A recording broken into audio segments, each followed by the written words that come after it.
Ciao a tutti, hi! Ciao. Welcome to another episode of the Italianforawhile podcast. Today we're here with Hamish. Ciao Hamish. Ciao, Michaela. Thank you so much for being here with us today. Thank you for having me. Hamish is one of our Australian GAP students. He came here 4 months ago and he did 2 months in Florence and 2 months in Sestri Levante, right? Yes, indeed. Yes, okay, we're gonna talk about this later. But basically, it's not the first time that we've met like a lot of times already doing our meetups and everything. But it's not the first time that we talk because we also had a chat before your arrival. So I will, guys, link the chat that we had together to this podcast so that I don't have to cover again all the general information. You can directly go and check that out.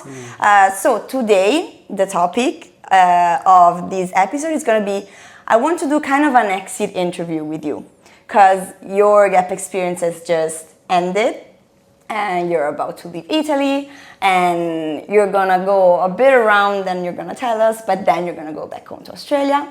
And so today I want to just do a bit of a recap, and basically I want to start about asking you some questions about the pre-arrival part before you arrive here, why you decided to do this experience and everything. Then some questions will be on the actual time that you spent in Italy. And then we're gonna see the next steps because we are curious to know what's gonna be next for you in your life. Sounds good. Ok, perfect. Also, tu sei bravissimo in italiano. No, non lo so, ma lentamente, piano piano. Alla fine, if you want, puoi dire qualcosa in italiano. Ok, Così, sì, un po' di italiano. So that they can see how much you can actually learn in just 4 months, which is crazy. Sì. Ok, shall we start? Sì, cominciamo. Perfetto. So, I have my first question. Before you left Australia, okay, what was the biggest fear that you had or like the biggest expectations about living in Italy for 4 months, which is quite a bit? Ooh, that's a big question. Okay, so, biggest fears. I suppose one of the first things that's quite easy to point to is the distance. Australia and Italy are obviously not exactly neighbours. They're quite far apart. So for me, it was the first time, this experience is the first time that I've lived away from home for an extended period. And it wasn't exactly living just down the road, at a local university or anything. This was living on the other side of the world. And that is, it's a little bit lying to say it wasn't a little bit daunting to start with. But, that was part of the adventure, I think, and part of the appeal is having that new environment, that that bit of distance between you and your family and friends back home, which gives you that room to grow as a person, to meet new people, to have new experiences and things like that. Beautiful.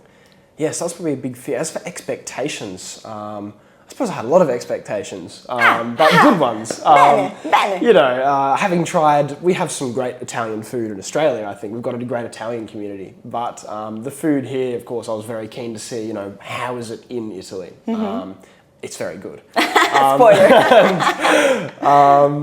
So that as well, I was very keen. I'm big into my history, so I was keen to check out some of the museums, some of the historic monuments and locations, the Colosseum, obviously, and then all of the old Duomos around Italy, all of that kind of thing. Okay, nice. And what about the language? As in expectations about the language? Yeah. So I suppose for me, this is my first time properly trying to study another language. During high school, we had to do French as a compulsory subject for a bit, but I was kind of too young to appreciate the value of studying another language. Yeah, okay, makes sense. So this is the first time that I've really, tried and been, had that drive to learn. So I was kind of, my expectation was to try, by the end of my 4 months, to become conversationally fluent, is the phrase I used. Because I didn't want to, I suppose it's not super realistic to be fully fluent at the end of only 4 months of learning a language from zero. But I was hoping that I'd be able to, by the end of that time, be able to go into a coffee shop and have a chat in Italian, order all my things in Italian, a bit of small talk. If I meet someone in the street or at a bar or whatever, be able to have a chat, things like that. That was probably my main expectation. And I can absolutely say that you nailed it, because you absolutely reached the level that you wanted to, I think. Like, think you're so. absolutely able to have a conversation. When we chat on WhatsApp, you always write to me in Italian. So it's really, you really made it. Thank you. Yeah, we did well. Yeah, really much, really a lot. Now, my second question is, you decided during the first calls with Annetta to actually split your experience into two different places, which of course it's one of the advantages of our courses, like you have the flexibility to pick different cities. I want to know why you decided to do that. I want to know if you're happy with your decision or if you have ever regretted for any reason. And how was different the life in the two different cities? Like, if you think it's something that made you see different realities, or if in the end you think nothing much really changed? Of course, a good question.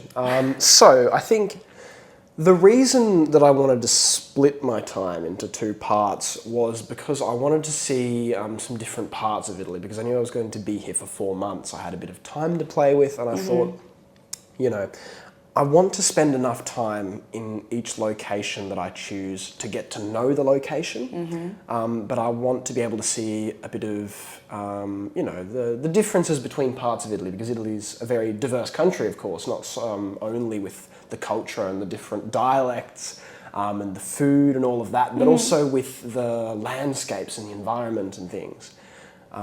So yeah, I ended up choosing the 2 months in Florence and the 2 months in Sestri.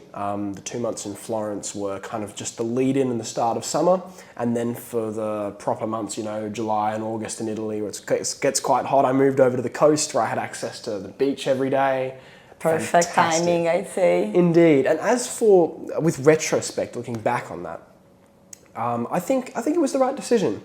There are a couple of times where I'd wondered whether maybe I should have tried to do even more different locations. I don't know if that's possible. I mean, in 4 months, 3 locations would have been a bit maybe hectic. It would have been also a for lot. you, like. Oh, exactly, right. That was just me being a bit, you know, idealistic. Of course, like you want to do more and more and more. Exactly. And more. Makes sense, of course. But on that point, that was because, again, I wanted to see more of Italy. And that was also kind of why I picked specifically Florence as a starting point. Not only because it's, you know, one of the most beautiful cities in Italy, and it's got the amazing culture and everything. It's quite well placed, Yes. I think. I was able to explore via train all of, you know, Tuscany, parts of Emilia-Romagna, as far north as Lombardy, Liguria, even parts of Veneto, because it's all quite, and down to Lancia, of course, as well, for Rome and things. But from that point in kind of, you know, the northern part of central Italy, it's quite easy to go north, but also go central Italy. And you can even get south, you know, it's not super far by train to get to Napoli or something like that. Yeah, so that was good. And I think the change was nice, because it was a bit sad, you know, to leave the friends I'd made behind in Florence. But I think that change was also a nice change of pace. Florence is a beautiful city. It's a bustling city, very lively, lots of people, lots of students. Sestri is much quieter, much more tranquil, you know. Got the beach. There's a few tourists about, but I think the big difference that I noticed is that in Florence, there are lots of tourists, lots of international tourists. In Sestri, there are a lot of Italian tourists. And this is also because I was there during July and August. Yeah. We had lots of people coming from Lombardy or other parts of Italy to the coast for the summer, for the hot nights and the hot days. So it was really cool to be able to, a chance to interact with more Italians, actually, from that point of view, so to say. Did you manage to speak with a lot of Italians? I did. I made a few friends. And what was cool, this is maybe a unique thing from my experience, but my arrangement in Sestri was a shared apartment, and the host of the apartment lived with us in this apartment. So what happened on one night in particular that I can recount is he had a group of friends over, his friends and his friends over, and they were all having a big dinner, and he invited me, and I spent the evening with them, and we were all chatting in Italian, having a big meal. We helped prep everything. It was great fun, and that was a cool opportunity to interact with, you know, a group of friends, like an organic unit, just going about a meetup and chatting about all of the different things that they, you know, normally chat about. So And when I look, it's exactly the same things I'd chat about if I was with my friends, just, you know, in Italian. Yeah. Yeah. So that was quite cool. So cool. Very nice. I'm sure that this is going to be one of the things that you're going to remember forever, you know, to be able to be at dinner with all locals and be able to chat with them. Exactly. I'm sure that you must have been very, like, also proud of yourself for being able to have a whole conversation in Italian. Yeah, a little bit. They were pretty impressed, and I think, you know, I'm very happy with the progress I've made. Che bravo, molto bravo. Okay, now I have some questions about your time in Italy, actually. Of course. So, looking back from the beginning, from the moment you arrived in Florence till the very last day in Sestri, what have been the most challenging parts of the experience, and how did you overcome them? Oh, another Like difficult maybe one. some culture shocks or maybe whatever. I wanna hear from you. No. It's a good question. I think one of the slightly different ones was actually the dynamics with groups of friends. There's a lot of people who come through the language schools for shorter periods. So for being there in a longer period, I had lots of different groups of friends. Yeah. And this was very cool because I got to meet a lot of different people from different parts of the world, and I'm still in contact with a few of them. But it was also a bit difficult because just as I had enough time to get to know a little group, you'd have people having to leave and things would change a bit. Yeah. And that, of course, was a big change moving from Florence to Sestri. But nothing insurmountable. Yeah, and as for other the language, of course, I think, you know, for me, I had certain periods there where I had to back off the social aspect a bit and kind of have a bit more time studying in the evenings and a bit less time going out and socialising for particular parts when I got to a subject. Like pronomi for me was quite difficult when I first encountered that, and then when the different tenses started building up and I was realising, oh my goodness, I need to go back and revise Tapas like a bit of prossimo and the other ones, you know.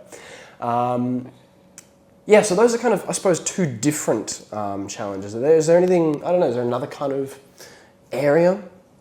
I think you covered pretty much, I mean, because we already talked about these, so I think that it's something you mentioned already. I remember you telling me that you didn't remember that classes were going to be entirely in Italian from day one.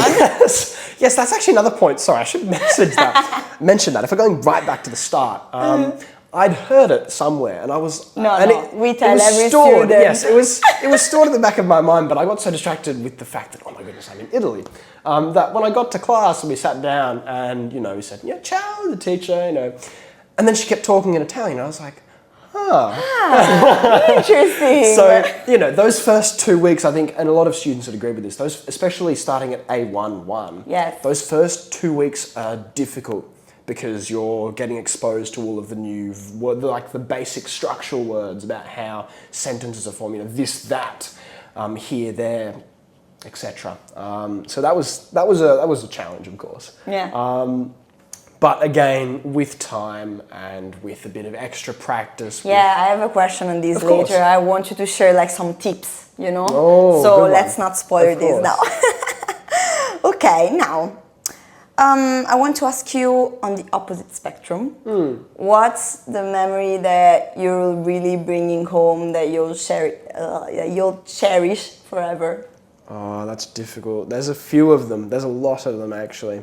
Which is good, which is really good, and I'm happy to hear. But like, if you had to pick one, even just like a person, like a place, a memory can be, you know, related to so many different things. Oh, difficult. There's a group of, one of the groups of friends I made, probably the closest group who I'm still in contact with. I think I will remember those guys forever, and it was amazing fun, all the things we got to do together. You know, we started as a group in Florence, and eventually after I moved to Sestri, a couple of them came up and stayed with me in Sestri, and I showed them around Sestri a little bit. And then later on I went back down to Rome to meet with them again before they headed off. And I think some of the memories I made with those friends in particular will be very special, but that's just one example of many, you know. I made a big effort to do a lot of travel on my weekends and to go and, I call them little weekly adventures, and I'd go and try and visit other towns. I mentioned I like history. I pinned a lot of little museums that were tucked away in corners of Italy. I went and checked those out. Nerd expeditions, or you call them on Instagram. Yes, little nerd excursions. They were a bit of fun. But you know, things like that. All of the friends I made. I'm a big social person, so I, you know, really cherish those connections that I made and the things I learned and the conversations we had. It's been a really nice, a really eye-opening experience to chat. Like, I have a lot of friends in Australia, a lot of very, you know, amazing people with different viewpoints and different things, but it was cool to see new perspectives from people who came from different backgrounds, different nations, different environments, on just, you know, different perspectives in life. That was really cool, and kind of a more like a personal development kind of thing rather than a learning Italian kind of thing, but still very important, I think. Nice, amazing. And actually, my next question is kind of connected because I want to know on a more deep level. What do you think it's one thing that you discovered about yourself that you, chances are that you may not have discovered staying in Australia? You know, without this experience. Ooh, that's a really good one. We are challenging you. Yeah. I've got to think about that for a second. Sorry. Of course. I think. Gosh, I think this was perhaps something. Okay, so I'm a big organizer. I'm a big planner. I'm one of those people where my Google Calendar looks a bit like a war crime, and that there's just thousands and thousands of tabs. Every single day is planned out. You know, I had certain weekends where I went traveling, and it was crazy amounts of, you know, plotted down every single train, all the times. I've always been a big planner, and that's been useful in my life. You know, I'm a bit of a perfectionist like that. But I think an important lesson that I've learned about myself and just about the world is that I've learned to be more spontaneous. And I know, there's a big word for you. In that, you know, I think a great example can be the trains. So I love the train system here, love Train Italia. Yeah, of course, you've been in Australia. It's like in Australia, you know, we've got good old V-Line for any Australians watching, and a couple of other little ones like that. But it's nothing as comprehensive as what you guys have here.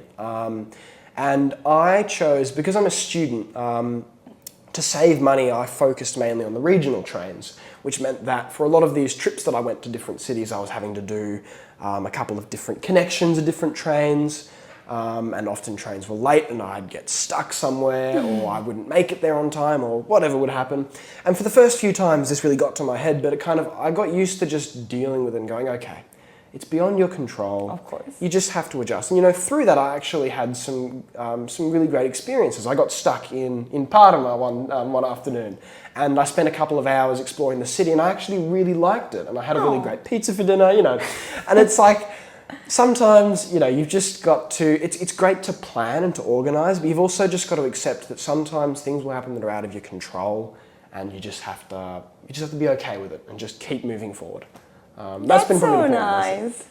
Thank you. I don't know, that's the first one that comes to mind. I've learned a lot about myself and about the world over this trip. But yeah, that's suppose one example. Nice, very nice. And I think it's actually so useful, you know, because sometimes you just have to embrace the fact that you cannot control everything. Exactly. And just also live the moment, you know, because sometimes because I tend to be a bit like you, and like you plan and you always are looking to the next thing, you know, but then you don't really live the present maybe sometimes. Yeah. So just to be able to like live in the present and embrace the moment, exactly. it's really beautiful, because then when you look back at things you can really like remember and cherish every single moment, you know. Exactly. So I think that this really, you will really see it like when you're back and you're gonna be thinking about all these things, and it's gonna be really, it's also in life useful, you know, exactly. to never like overstress too much about things that you can't control. Yeah, exactly. Bellissimo. Perfetto. I go on with my other questions. Fantastic. So, as your perception of Italy, because you also have Italian origins and your family, so I'm sure that you might already have some ideas in mind, maybe stories, but with your trip here, which was not just only a tourist trip, you actually managed to live like a local, which is the whole point of our program. Has your perception of Italy changed in any way? Italy or Italians? I mean, and if so, how? An interesting question. I think prior to coming here, I've always been, I mentioned I've been interested in history. I've brought this up a few times. I've spent a lot of time looking at, I don't know, videos from other countries, documentaries about other countries, about life in other countries, about the history of countries, looking at maps and things and different city names and stuff. And I think I built up quite a romanticised idea about what the world outside of Australia was. And I've done a little bit of travel in my teenage years and my youth, but not a lot. And something that was really nice about this trip is I think living here, I've realised that really, when you're walking down the streets of Florence, it's beautiful. You have these fantastic old buildings. Every couple of streets, there's a beautiful, world-renowned landmark you walk past. On my way to school, I got to walk past the Duomo, the Chiesa di San Lorenzo, Palazzo Vecchio, etc. There were lots of, over Ponte Vecchio. And when you actually spend a bit more time there than just a week or two as a tourist with a big itinerary, you start to realise this is actually just someone's everyday world. Everyone that lives there goes about their daily lives, has their routines, their favourite little coffee shop, the same stuff that I have back in my hometown in Australia. And it made me think, wow, I've come to Italy because, for many reasons, but one of the reasons is because of the beautiful old architecture of the cities and the beautiful views and things. People come to Australia, to the cities that I've grown up in, for different, I was born in Melbourne and lived there for a bit. You might go to Melbourne to see some of the fantastic modern architecture they have there, or some of the, the culture of that city, for example. And I was thinking, wow, for these people, these places which I'm visiting that are just beautiful, it's just their normal world. And that's not to take away from it, but perhaps to build on it and say, it's a level deeper than you think. It's not just a tourist destination that everyone needs to come and visit, Italy. Everyone needs to see the Colosseum. Yes, everyone should, but it's also nice to know, it's everyone who lives in Italy, they all live lives and have the same challenges, the same experiences, the same adventures, the same feelings as we all do. And that's not, that sounds like a weird thing to say. And I hope you understand what I'm getting at. No, I understand. But I don't know, that was something I suppose that I'd built this kind of romanticised idea of, another country, when in reality, we're all just humans living our lives. And it's really cool to be able to go and see another part of the world and the differences there, the culture there, the language there. Yeah. Nice. I like this. I think nobody's ever answered with this, but it's really cool actually. Like to understand the world the same, like the location changes, but in the end, like human beings are human beings. Yeah, if that makes sense. Yeah, and what you consider to be like something that you have to go see here, maybe then people go to Australia because they have to see what it's there. So yeah. And what about Italians? Like, has your point of view changed on Italians? Maybe some stereotypes that you think that they're not true, or the opposite, like some things that you were not expecting but then are true? Oh, look, I think a great stereotype that is probably true is the fact that you guys are very expressionate, especially with hand gestures and things. That I think is... There's, compared to, perhaps, this is not everyone, but as like a generalisation, I think this is kind of difficult to articulate. Compared to like Australia, I think everyone here is more open. For example, in Australia, whenever I go out to order a coffee or things, while someone's making the coffee, if I have a chance to, I say, how are you going? And in Australia, it's always, oh, good mate, and there's, default kind of response lines that people use, and you might chat a little bit. But in Italy, a few times when I was chatting to people, they were more honest. They said, oh, it's been a long day, but we're getting there. I had a bit of a chat because of that, and a bit of a connection because of that openness and that willingness to kind of, to speak a bit on that deeper level, if that makes sense. I think, in general, and especially so I recently had you mentioned I've got a bit of Italian heritage. It's not super close, but on my mum's side. And I had a chance to go and stay with those relatives recently. and they were amazing. They were so generous, they were so nice, and it was amazing to spend a few days with them, getting to know them a little bit, practicing my Italian and putting it to the test, so to say. And it was very cool, to meet them and to spend time with them as well. Nice. Yeah. You actually anticipated my next question. You're like, oh, sorry. No, it's perfect. You did a perfect introduction. Because I was about to ask you, because you mentioned to me that before coming here you were going to visit your family. So, as someone that has Italian heritage, has this experience changed the connection that you feel you have with your roots? Like, even just being able to see your family. Because I remember you telling me that before coming here, you never really had the chance to see them or to talk to them. So, has this experience changed the connection you feel to have with your roots? I think in some ways it has, yeah. It's been cool. So my great-grandfather migrated from Italy to Australia back in the kind of early 20th century.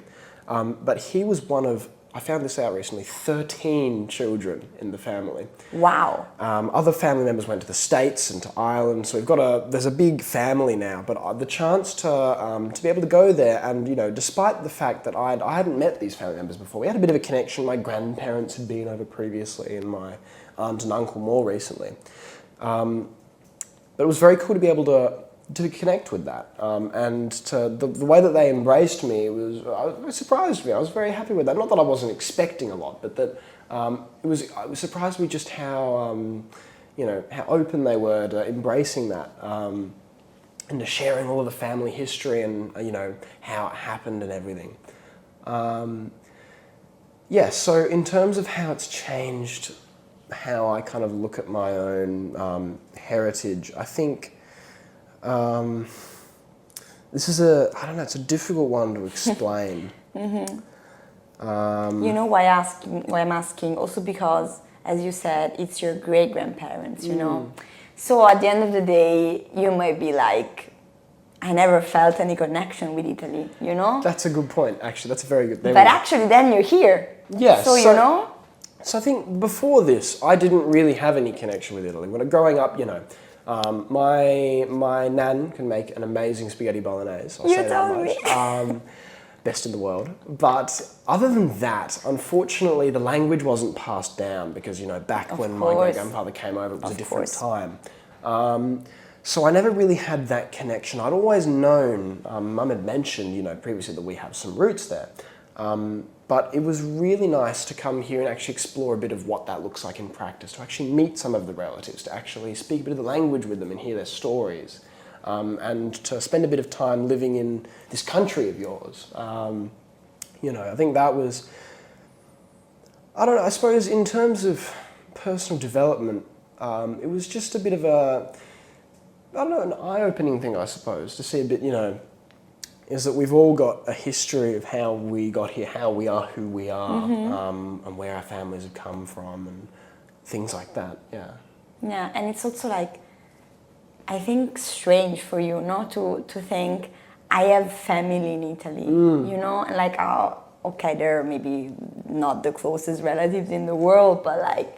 You went, you visited them. Maybe I have some relatives in Australia. I will never know. I don't know if that's the case, but I will never know unless I really try to dig in, But exactly. While you knew your family in the end, everything has been a lot of things have been lost, but you still knew, Exactly, and I think at the end of the day, it's that despite before I came here, I didn't really have a connection. Now I do. The way that the family embraced me when I went there and spent a couple of days with them was amazing. I felt like I really was a part of it. And I really look forward to coming back in future and, to learning, practicing my Italian more and getting better with it and being able to speak more and learn more about the family history and to just spend more time in this beautiful country. Of course, it's like a bond that in the end, once you create... Exactly. There will forever be a little piece of me here in Italy, a little piece in Florence, a little piece in Sestri, a little piece of the family up in Friuli. Of course, and I think also really a little piece of you wherever you visited. you know, Exactly, because in the end, it's something that you bring with you forever. Yeah, exactly. A little memory, a little, a step along the way, so to say. Oh, we're being so romantic now. So sentimental. Oh, okay. Now we can Okay. go to the last part. So I want your final considerations. I want to know a bit what's next, and I don't want to spoil. So, first of all, I want to talk about the language because, as we said before, like you came here and you were an A1 level, and in 4 months your Italian is like ramped up a lot. So now you can speak Italian, you can write in Italian. We always text in Italian. So I want to know, first of all, as I told you, like some tips for newcomers on how to approach a language for the first time. And also, in your personal experience, how has your relationship with the language evolved? Like from being maybe only grammar to like maybe feeling more, I don't know, at ease and just trying and learning by making mistakes, whatever. Yeah. Whatever comes to your mind regarding language, I'm curious. Of course, it's a good question. So I think the first point, again, to reiterate, is that before I got here in May, I dabbled a little bit in good old Duolingo, but really I didn't understand anything about Italian. Beyond, buongiorno and ciao and grazie, I didn't understand anything.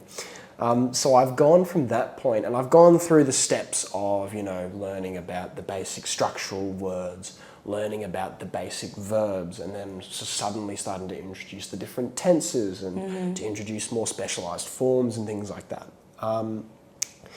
In terms of tips and things, I think one of the key ones is to just put yourself in the awkward position of messing up. Just try. Bravo. Just try. Guys, listen. I think this is what makes all the difference. But I really think it does. So my first night here, when I arrived in Milano for the little meetup we had there. I went to explore a little, part of Milan, and I went out to dinner by myself, and I met the waiter, and I said I knew enough to say ciao, un tavolo per uno per favore, and I got a little table, and I was looking at the menu, and he came over and he subject water, and I was like, sì, vorrei, and I kind of went through this horrible stumbling of risotto, but starting there, it was that it's those moments of when you mess up a little bit. Almost every time, the waiter or the bartender, the barista, they just smile, and they try and help you a little bit. They'll offer you, you trying to say this, you trying to say that, and everything's a learning experience. And it's just being comfortable with. Of course, it's awkward when you mess up. I can't deny that. But it's being willing to put yourself in that awkward position of messing up, but learning something, and then practicing it. So, for example, most days between conversation class and grammar class and conversation class, I'd go and grab a coffee and a little croissant. And when you do that every day, I'd order an Italian. What surprised me is I had friends who wouldn't do this. I had friends who'd go and they'd order it in English, and I'd be like, this is a perfect opportunity to speak a bit of Italian. Yeah, maybe only using the same words, but then what I started to do is I started to write down, I don't just have to say vorrei un caffè, I could say prendo un caffè, I could say potrebbe, blah, blah, blah, and I could try different little verbs and words, and then start introducing, I started to make friends with the baristas, or in Sestri, I actually made some friends who I ended up doing things with through talking to the waiters. Nice. So I still have their contact. I don't know, they're probably not going to be watching this, but you can send it to them. I have to actually, Moritz. This is mentioned for you. And I have a couple of other just people who I've met, and through those little chats over, while I'm ordering the pizza, or waiting for the pizza, I'm just about, what are you doing? What am I getting up to? I'm studying. Oh, cool. All of those little chances that you have to speak it, just try. There have been so many instances that I've been in that have just been awkward because I've been bad at speaking Italian, but for pretty well every single one of them I've come out having learnt something from it. And even it can be difficult sometimes with your group of friends to be speaking Italian in the classroom and then outside of the classroom, but doing it where you can is also good. It depends on the group of friends you have, but yeah.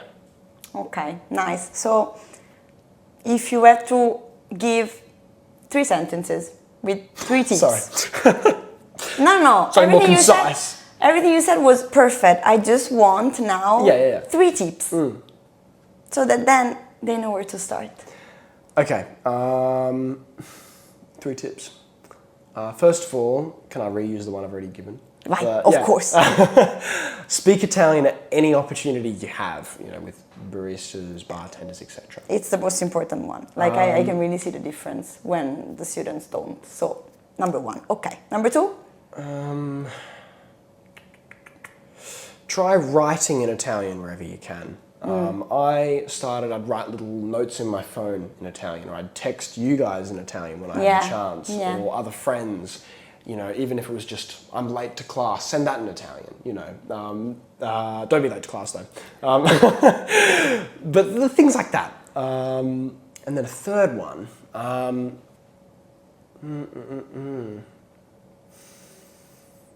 I want to say buy books in Italian, and try and learn to read. Okay. Now, I have bought books in Italian, however, I've discovered very quickly that buying more advanced books is probably not the place to start. I bought a couple of historic books and they're quite difficult. No, but of course. If you were to buy... Hamish, don't punish yourself. Don't punish yourself. If you were gonna, maybe if you buy like a children's book or something, it's probably a better place exactly. to start. That's what I was doing when I first started to learn English. Exactly. I was taking, also at school, they give you like child books, the small ones, like 20 pages, that's it. But even with the more advanced books that I dabble with a bit, I found that I could sit there with it and I could read a little bit, and then whenever I came across a word, which I didn't know, of which there were a lot, I could just quickly search up the definition and I could write it down for later. Nice. And I could keep reading, and I didn't make it very far through the book. I'm not going to pretend I read 15 books in Italian because I didn't. But even those little bits is still picking up little words along the way. Of course, absolutely. So it turned into a bit more we have the 3 sentences. Perfect. I will move on with the next question. Now that you're going back home, I know that you're going to be traveling a bit. I also want to know about that. But once you're going to be back home, what are your future plans? I would also add one thing.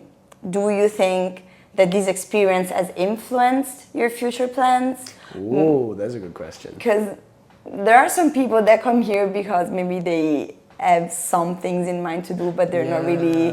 So maybe it's not your case, but just... No, definitely something to talk about though, important to talk about. So I have just come off the back of 2 weeks following my finishing studying of doing a little vacation. We mentioned I had to meet with the little family, and stuff like that, touring a bit of Italy I hadn't seen before. Now I'm here, and this evening I'll be actually flying to Scotland, where the other part of my family, that probably gives it away, is Scottish. So Dad's born there, got lots of family there, and I'm going to spend the next month or so going about the UK, seeing family and things, checking them out. Very cool. Before I head back home to Oz. My plan, so for a long time I was very set on what I wanted to do in life, probably since about like age 12. I was very determined, I want to fly planes. I'm big into planes, and I was like, gotta fly planes. I've got to do it as soon as I can, as soon as school's over. And then I got to the last 2 years of high school, and I was trying pretty hard with my academics because I want to get good marks. But I got pretty close to burning myself out, so I thought, okay, got to take the foot off the pedal a bit here and look at what we do, and which is how I ended up choosing to do the gap year as a bit of a break. And ironically, we're studying on the gap year, but it's not the same intensity, of course, as 4 hours a doing day. high school or university. Exactly, but still progress. Anyway, over the gap year, there were a lot of points where that pathway I wanted to take to being a pilot, for the first time ever, I began to question. I was like, okay, the world out here is actually amazing. What if I spent more time in Italy? What if I traveled more? What if I took more time? What if I studied something different? And that was the first thing that made me question that, which I think was good because it made me think back, okay, why do I really want to do this thing? Why do I want to be a pilot? Why have I always wanted to? It was good. It was a good experience. I don't really know quite the word to use for that. A good opportunity to reflect on my own decision-making process, and my own desires in life, my own path forward. At the end of that, I have resolved that I do still want to go ahead with my plan to become a pilot and study a bit of history on the side as well. But it was still, I think, the gap year by its nature of taking that time where I didn't have the excuse of, I have assignments and things with school, I had a bit of language school and I had the travel, but I had a lot more time to kind of think about what do I actually want to do with my future. And that was important. This is actually really nice because, of course, like there are some people that start to think like, is this really what I want to do? And then maybe they change their mind. And so this gap experience, it's important for them to understand the different direction that they have to take. But there are other people just like you that just start to question their decisions, but then actually go back that they feel even stronger that that was the right decision, So that is basically what happened to you. Exactly. And both cases, it's really important because, sometimes we take decisions while we're doing other things and then you look back and you're like, was that really what I wanted to do? Well, now, as you said, like you had the time to just stop and be like, okay, I'm really sure that this is what I actually want to do. So, perfect. I'm very happy that in the end, that's the final goal. When you come through this experience and you're so young, that's the final goal in the end, okay? To learn a new language, to make new friends, to make new memories, but also to go back more focused and with a clear, how much possible, idea of what you want to do in life. So this is really like mission accomplished. Also on our side, we're so happy. So this is perfect. Okay, I have my last question. Anzi, 2 questions. I want to add one. Would you do this experience again? Absolutely, in a heartbeat. Okay, I knew this one. This was gonna be the answer. Okay, this was the extra one. Now the last one. If you had to give, I always ask this to the students. If you had to give a piece of advice to someone that maybe it's a bit like on the fence, not sure whether to do this experience, maybe they're scared of being away for so long, or maybe they're not sure it's like the right fit for them, what would you tell them? Like a piece of advice. A good question again. I think so. Going in that last year, final year of high school before I took the gap year, I wasn't convinced about the idea of a gap year. I liked the idea of it in terms of having a break, but I was like, but I still just want to fly a plane, I don't want to waste time. Exactly. I spent a lot of time talking to adults. I was talking to my friends' parents, talking to my parents, talking to teachers at school, my mentors, etc. Just getting everyone's opinion on, what do you think about a gap year? And I got both sides. I got people who said, it's a waste of time. I got people who said, it's the best thing you can do. And in the end, I think I had, by a decent margin, the majority who said, if you're not sure, that's why you should do it. And I think that is the point, is if you're not sure, that's the whole reason to do it, is because it gives you, especially when you're coming just out of high school, or just out of university, whatever it might be, we're still young and we've got time. And I think it's much better to spend a bit of time to force yourself to actually think and to sit with those uncomfortable thoughts of, the future's scary, but we need to spend time thinking about that, because otherwise you're just going to jump straight into something, because, it's the best idea, that's the safest choice, or, to sit in that bit of, and again, with the nature of the gap year, as traveling the other side of the world or whatever it might be, that discomfort of doing something a little bit scary and putting yourself outside of your comfort zone, that's where you learn. You don't learn when you're fully in your comfort zone, you learn when you're getting tested a little, when you're getting challenged, when you make mistakes. If you do everything perfectly, then you're not learning anything because you're already doing it well. When you mess up, when, you make a mistake, whatever, that's when you learn things, I think. Personally. Secondo me. Bellissimo. Okay, so the tip is basically do it. It is. If you're not sure, do it. Okay, perfetto. So thank you so much, Hamish, for answering all these questions. And I knew already, but after this talk, I'm even more convinced that this time here really helped you grow as a person, understand even more what you want to do in your life. You always cherish this, and hopefully it's gonna be like not your last time in Italy. It's gonna be just okay. So we're gonna see you I'm gonna again. Be back. Okay. I'm gonna be back.